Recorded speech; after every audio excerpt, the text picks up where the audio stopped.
Hi, I'm James from Future Voices podcast. Today's conversation is with Michelle Hunter, the Director of Programmes for Audio Active. Audio Active is a non-profit organisation that aims to create social change through music, and so much more, as today's conversation will show. Hello, Michelle. Hello, James, and thank you for having me and giving us an opportunity to speak to you today. Thank you very much. My first question is, what is it that makes you get up every day and come in and do this? So the reason that I get up every day to do this is literally to bring some change to our community and offer children and young people a safe space to create. As we know, creativity really supports young people to develop in their lives, move forward, and also brings back community. And if you can do that through music, you're winning. So it feels like a complete privilege to be able to do this every day, to be honest with you. That's amazing. And who comes here? So we currently work with children and young people aged 12 to 25 across kind of different areas in Sussex. So Brighton, Worthing, Crawley, and then we kind of do ad hoc work in Littlehampton, Eastbourne, and a couple of other areas, Horsham. And we're also in 21 schools across Sussex. So we're doing really well at the moment. And again, it's a privilege because those young people get to engage with us and work with our amazing mentors who are all active, trained musicians and have their own bodies of work out. So it's a real privilege. It's been great to see the growth that you've led across the sector. And I'm often, well, maybe not surprised, but I think it's important to highlight the variety of talent and the variety of music and creativity that Audio Active nurtures. Yeah, I mean, primarily we are underground black music, and we've been led by our CEO for the last 20 years, Adam Julia, who is just amazing and incredible and has always kind of kept his morals at the forefront of everything he does, which was another reason why I really wanted to come and work for Audio Active, because I knew I was going to be working alongside a safe pair of hands and also working with a brilliant team. And, you know, to be able to work with young people who might come in and say, I don't know what I want to do, I don't even know if I want to make music, but I want to be able to say what I'm feeling and watch them go through a cathartic process with our mentors is just outstanding and brilliant. I mean, honestly, I come to work every day and I see what they do, and no matter what happens, I'm always blown away by the delivery. And then we have rap and production, then we do groups for young women, non-binary and trans young people to come together and work with us. And we have, you know, all genders are welcome, and we just want everyone to come in and have a great time with us. So primarily that's what we do.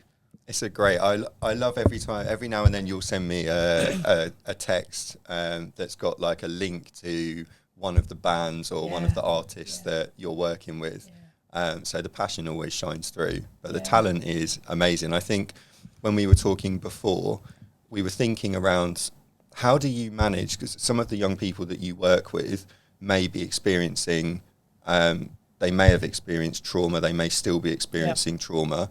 They may have experienced abuse, they may still be experiencing abuse at the time that you're working with them. How do you hold that in your role, but how do you support your staff that are working with young people where the end goal is to increase safety, but they may still be suffering harm at the time? That is a really good question, and as you know, it's always kind of a tricky kind of thing to manage, really, because you have lots of emotions and feelings and difficulties in that, and your own kind of personal feelings in that as well. But primarily it's about communication and listening and really hearing what's going on for the young person, the staff member, and then us as a wider team, and how we are supporting using multi-agencies that we work with, signposting, but also other grassroots organisations. So over in Worthing, we do a lot of work with Sid Youth. We do a lot of work with Kicks up in Crawley, also the Crawley Boxing Club in Brighton, multiple services. You know, so because we come together and we look at it as a community thing or a community issue and problem, I feel like we hold the young person well through that. We don't always get it right. I don't think anyone does. But what we do get right is we will talk to young people. We will support them through it all, and we stay from the beginning to the end. And because we're open up until people are 25, we sometimes get the privilege of seeing good outcomes for young people that are going through difficulties. And, you know, reassuring young people that actually you might be passing over to us something that feels huge and big for you right now, but in the long run there will be an outcome. And you've told us that because you feel unsafe. And that's like one of the kind of key factors of getting safeguarding right, I think, because when someone hands over that concern or worry to you, you're almost holding them and everyone else through it in a way that you have to do it really gently and really kind of support and with a bit of love as well, to be honest with you. So yeah, that's pretty much what we do. And how do you sit at the top of the tree where the safeguarding comes to you? Yeah. How do you hold your teams when they're worried and when they're anxious? I think first of all, there's not kind of a wide map of it. You have to do it individually because each person's different and each case is different. So what I try and do is come at it in an individual kind of way and make sure that we're listening to what's going on and then thinking about best outcomes and discussing those outcomes. And I'm quite proud to say that actually we've had some brilliant feedback from different services, Brighton Hove City Council, you know, Crawley, Worthing. We work with fantastic people up there and actually sharing that because it's not just mine to hold, it's all of ours to hold. So making sure that that's kind of, you know, that shared responsibility is really considered in it all. But also I will call my team and say, do you want some RPS? Do you want a one-to-one? Do you want some time off? Do you want to just go for a walk? Do you want to cry? Do you want to shout? Do you want to make some tunes? Like, what do you need? And also ask how they're looking after themselves as well. And then also considering my well-being and how I look after myself, and that is paramount really to, you know, making sure that you can hold those issues and incidents with people. And there's been quite a lot that's gone on, all of which we've resolved with police and other services and within ourselves as well, you know, and just kind of talking and having regular team meetings, regular meetups, and my phone is on, you know, if people want to speak to me, they're more than welcome to. And I think that's, you have to do that. You can't just go, it's 9 o'clock in the morning, it's 5 o'clock in the evening, that's it, we're done. Because that's not how the world works. At the same time, making sure that I don't get burnt out and I do have cut-off points. So don't call me on a Saturday or a Sunday, really, unless it's really urgent. You know, so, and also using my manager, Adam, yourself, when I meet with you, you know, and really kind of talking those things through. And fortunately with you, you're not the kind of person who's like, we're on the clock for this time. You will allow me occasionally to ring you and say, I don't know what to do, which I really appreciate. And I think that that's really important to all of us kind of understanding that, you know, when you've got vicarious trauma coming your way, it's not just, it can bring up other things for other people as well. So also being really aware of other people's life experiences. You're reminding me very much of the operational demands when you're managing not only the response for individuals that you're working hard to help and support and safeguard, but also the welfare of your teams and the welfare of yourself. And I feel that this particular series of interviews is very much about thinking in that multi-agency lens around what does each part of the system need to do, what does each part of the system need to offer each other in order to work effectively so that we minimise those gaps. And we know that often people will say that people should work more closely, multi-agency working needs to be improved, information sharing needs to be improved. So how is the question? And when you're talking around the work that you do, and obviously I have an insight into this because of our relationship, but the work with other agencies, with local authorities, what do you need from them in order to be as effective as possible for your cohort of children? Again, really good question. I think it's more about what they actually need from the government. It's more about resource. It's more about kind of, you know, building teams and opportunities for people to be able to have space to zoom out. Like, you know, there's times when I need space to zoom out and have 24 hours, and sometimes you haven't got 24 hours, but if you can get that, then that's a privilege. And I see lots of colleagues feeling very weighted and lots put on them. And sometimes, you know, people think, oh, this person didn't do this or this service didn't do that. And a lot of it comes down to time. I also feel like training and kind of network meetings and coming together and things like that, they need to be improved a little bit more. But I know everyone's working towards that. And I'm not saying that in a way to put pressure on anyone at all. It's just that, you know, in an ideal world, that's what we need. But I also think that relationship building is, you know, paramount to everything. And in an age where we're digitalized and it's all kind of email and there's no faces, I'm really old school. I pick the phone up and other people aren't. But, you know, it's kind of about bringing that back together. I think the pandemic had a massive impact on all of us and our working. I feel like the best thing to come out of the pandemic for me was being able to do team meetings online and not taking hours out of my day or anyone else's day travelling everywhere. And really, you know, there's not a lot of excuses to not turn up to those meetings. Obviously, safeguarding trumps everything, but that's a way of people finding out who's who. But I also think that comes down to my team members and other team members across, you know, the counties to kind of get to know each other and reach out and use things like LinkedIn or, you know, their managers kind of doing meet and greet days. And maybe I think it would be great if there was kind of like a think tank from different services coming together about how you can share practice. And it's not just like we're sharing practice in this forum, this is what we're doing, because actually people get a lot more out of things when it's just a kind of a meet and greet meetup, and a bit of R&R never goes amiss. I'm thinking around discussions that we've had where perhaps different agencies might be arriving around the table or the metaphorical table with an idea of what they want to achieve. Yeah. And the discussion can come, or the discussion can play out where people are wanting to convince the other person of what they want. Yeah. Yeah. And we've talked a lot about how often what we need to boil that back down to is everyone on the same page of understanding how we've arrived here?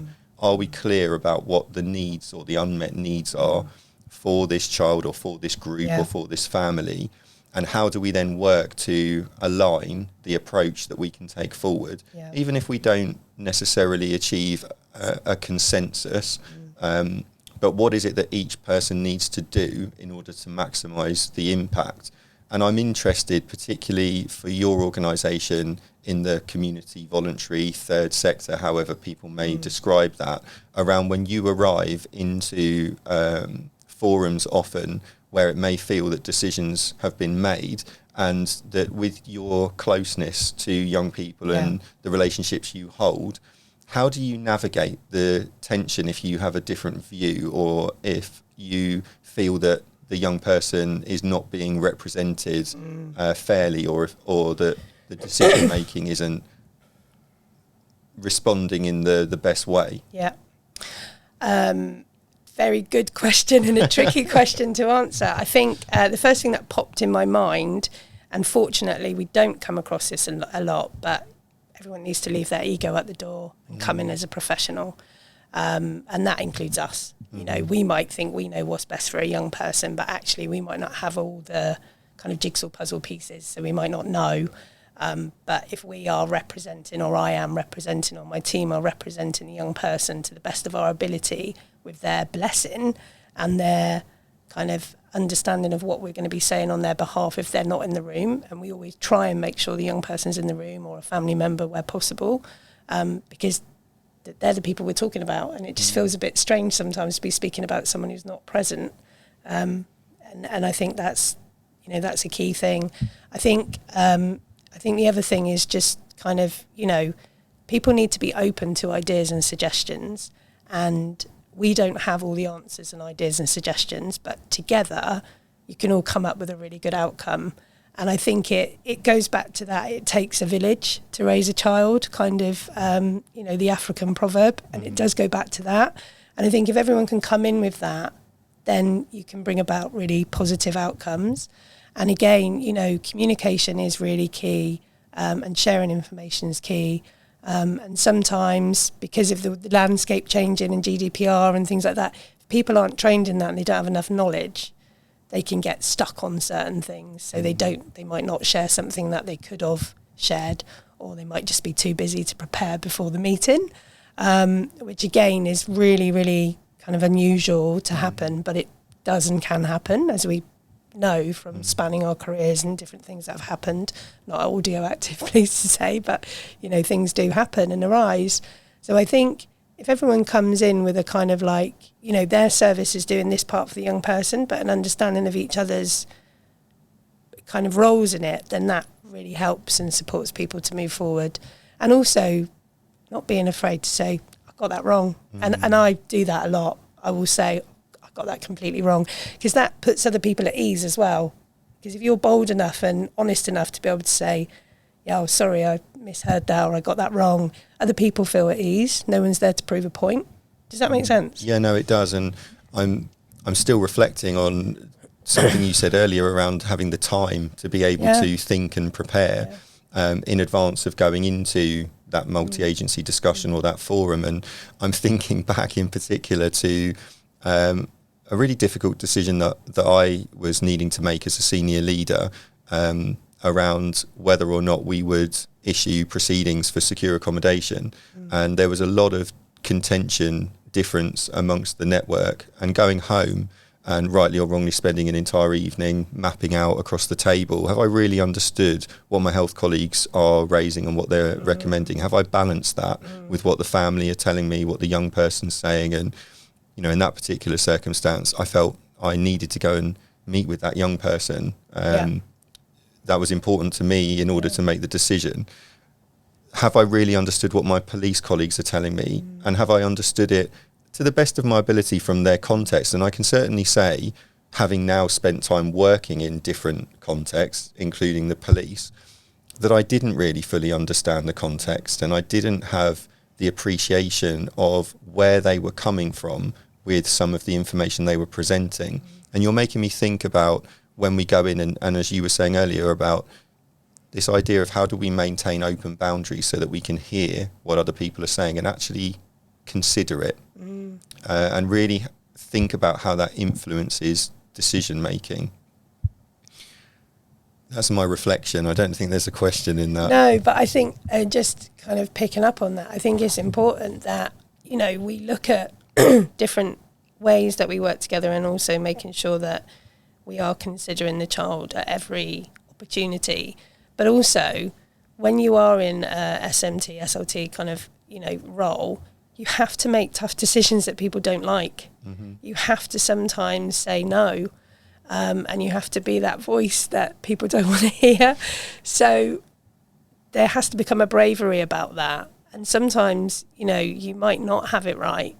But if you're doing it with the best intention and the best will, and you have considered everything, it sounds like you did in that, you know, the fact you went home and mapped it all out yourself meant that you were really thinking about what you were doing. You weren't just kind of like, no, this is what we're doing, kind of bloody mindedness. And I think when you work with supporting with young people, and especially when you're working with young people who are being exploited or at risk of harm or are being harmed, there are some really tricky and difficult decisions to make, and you have to kind of not be afraid of it. And as long as you do it within policy, procedure and law, then you're okay. And that I do believe that. It's interesting thinking around you know, I know we've sat down and worked through, okay, let's break this down and work out where are we with these things? Why are we feeling the way we're feeling? Does that link in with what we're bringing to the table as individuals? And I was thinking around the importance of supervision, and those things aren't always available straight away. And so we do have to find the time to prepare as best we can. And I was just thinking then that no one teaches people how to do this. You know, I was thinking just as we're talking that me personally, I've been very fortunate to have managers that I've learnt from, and certainly one manager that would say, stop sending emails, pick the phone up. Yes. Have the conversation, build the relationship with someone, as opposed to the email. And actually she was completely right. That was very effective. If she listens to this, she'll probably know, who she is. But other people also taking the time to say, you know, when I'm worried about something, and I'm not necessarily conscious that I'm worried about it, but someone coming along and saying, okay, what are you worried about? You know, and giving you the confidence. I remember one senior leader saying to me, James, we're a learning organisation. What do we need to do now? Yeah. And that absolutely took away this panic almost that I had early on in my career as a team manager around, have I made a mistake? what's going to happen to the child and also what's going to happen to me. So being able to sit down and work that through with someone that creates the conditions for you to be able to think, I think is so important.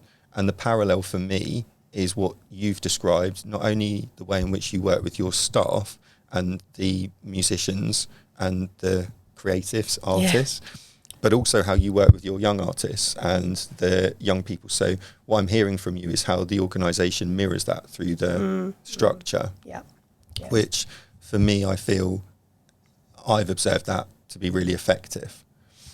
So it's a respect, isn't it? It's a mutual respect and a respect for kind of understanding people and where they're coming from. And I think just kind of like speaking about managers and, good leaders and, what really makes a good leader.